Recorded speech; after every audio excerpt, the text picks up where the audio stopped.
fetele.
concursului de pictură și ornamente pentru Sfintele Sărbători de Paște, artă și culoare în zi de sărbătoare. Este un moment de bucurie pentru organizatorii acestui eveniment, astăzi, când atât de mulți dintre elevii județului Alba au dorit să participe ca și concurenți și să ne fie alături la această manifestare. Consiliului Județean Alba, domnul Ioan Dumitrel, haideți să-l primim cu aplauze când ajunge la noi. Domnul Ioan Dumitrel este președintele instituției care organizează acest eveniment, TRI, Centru de Cultură Augustin Bena. De aceea îl rog și pe domnul director Coriolan Concaș, directorul Centrului de Cultură Augustin Bena, să ne fie alături. Doamna de la Palatul Copiilor, doamna Elena Cucui de la Muzeul Național al Unirii, părintele Jean Nicolae de la Arhiepiscopie și doamna profesor Lucia Bratu de la Centrul de Cultură. Spuneam, până când juriul format din acest specialiști va delibera, am să rog pe rând invitații și partenerii să vă adreseze câteva cuvinte. Nu înainte de a vă anunța că ați ascultat un fragment din Odă Bucuriei, interpretat de fanfara de juniori a Centrului de Cultură Augustin Bena Alba.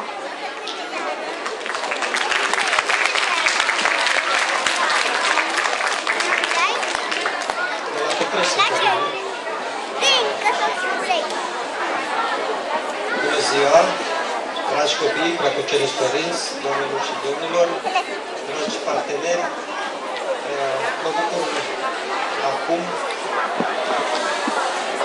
aproape de sărbătoarea Sfântelor Paști, avem prilejul să fim împreună, să admirăm lucrări de artă, opere adevărate ale copiilor noștri. De la cei mai mici până la cei mai mari, de la grădinițe, la școli, la cluburi și organizații care se ocupă de educarea tinerilor. Eu vreau să felicit pe toți cei care fac acest lucru din suflet și fac zi de zi, și pe copii, dar și pe dascălii care se ocupă cu atâta răbdare de pregătirea lor. Vă mulțumesc încă o dată, vă doresc să aveți sărbători fericite. Doamne ajută!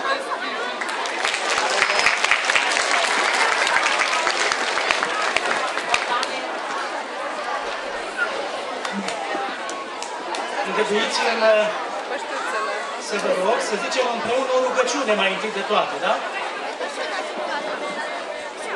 Binecuvântat este Dumnezeu nostru, totdeauna, acum și pururea și în vecii vecilor. Amin. Împărate Ceresc, Mântuitorule, Duhul adevărului, care pretutindene și toate privești, vistuieri bunătăților și de rugămințise, ca să-i cunoască pe creștini. Adică permisiseră îngăduința să se face punct de știri.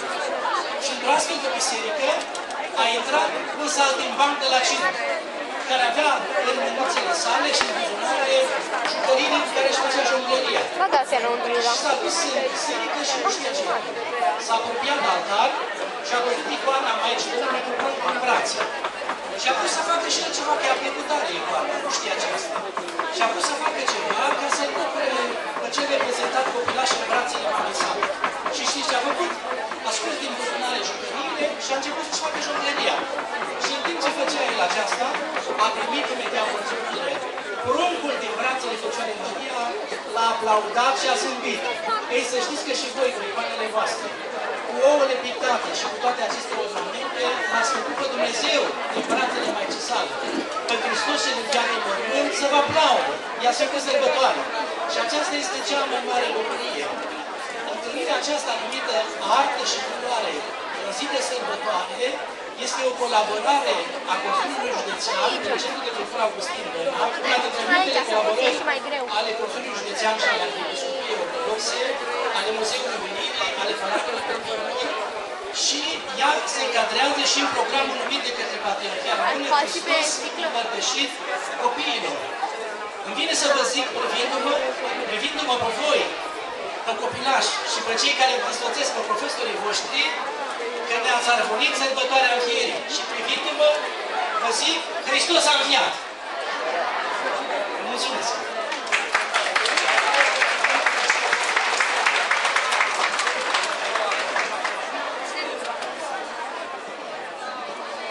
Acum, dacă știți că ați ascultat o bucurie, cei mici, pentru cei mici, să știți că este imnul Europei. În țara noastră, așa aveți și eu. Astăzi, din clasa 5-a de la școala Avramian, cu Alba Iulia,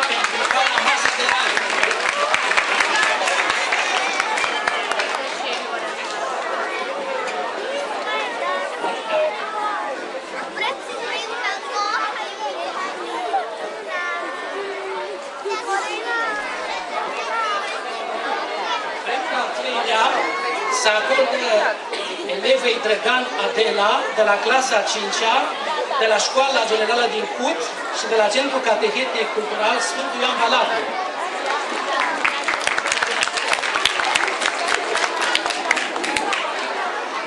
Drăgan Adela de la Cut. Dacă nu este, rugăm pe Părintele Adrian de la Cut să vină. Haideți, mere pe jur. Deci Drăgan Adela de la Centrul Catehetic Ioan Balatu de la Cut.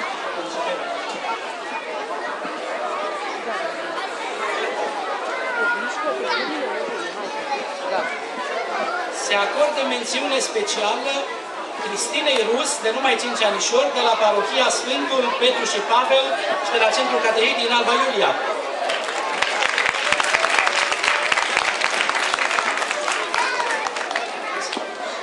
Deci, Rus Cristina.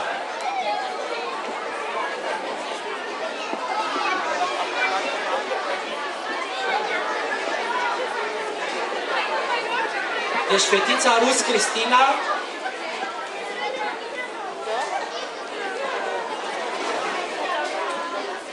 hai, Cristina.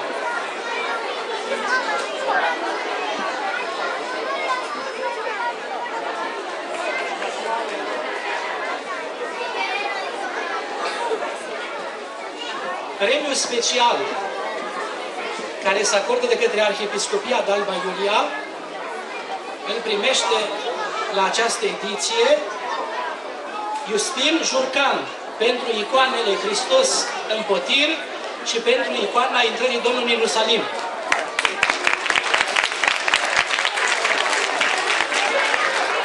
De la fosta școală Liviu Răbreanu. Justin Jurcan.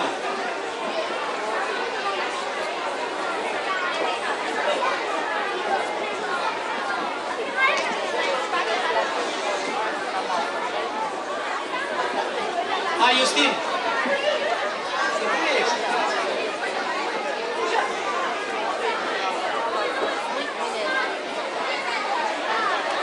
Și premiul special al Biroului de Catehizare, premiul numit Hristos Împărtășit Copiilor, Nicolae Antonie Eugen, pentru icoanele Nașterea Domnului, Înger și Răstignirea Domnului.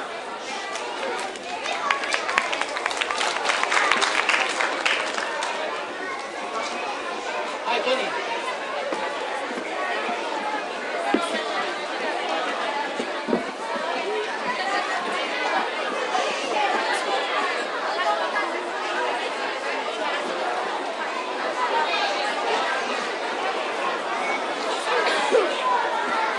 Premiul întâi pentru desene, Suzan Isabel, Centrul de Cultură Augustin Bena Alba.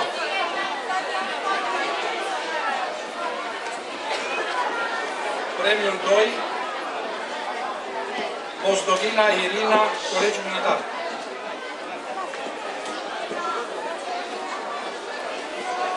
Felicitări!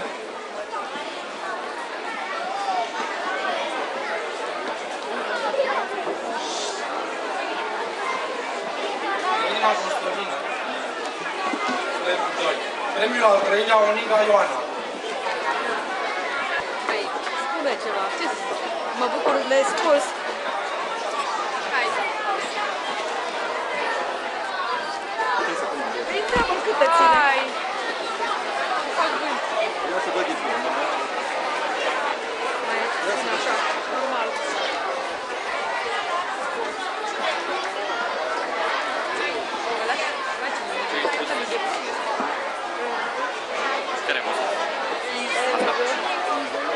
Că desene, la editură, nu știu, ai editură. Dar nu vreau să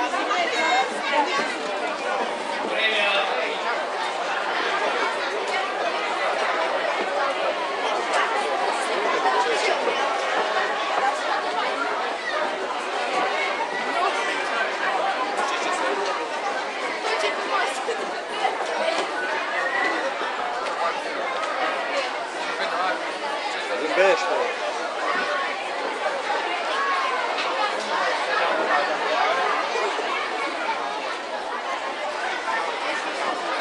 Uite deodată, ce aici?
Arătați ceva acolo.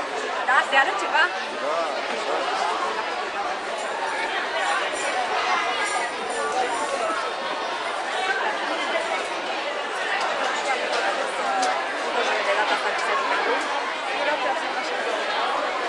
Dacă făceai la nimai mai mult cu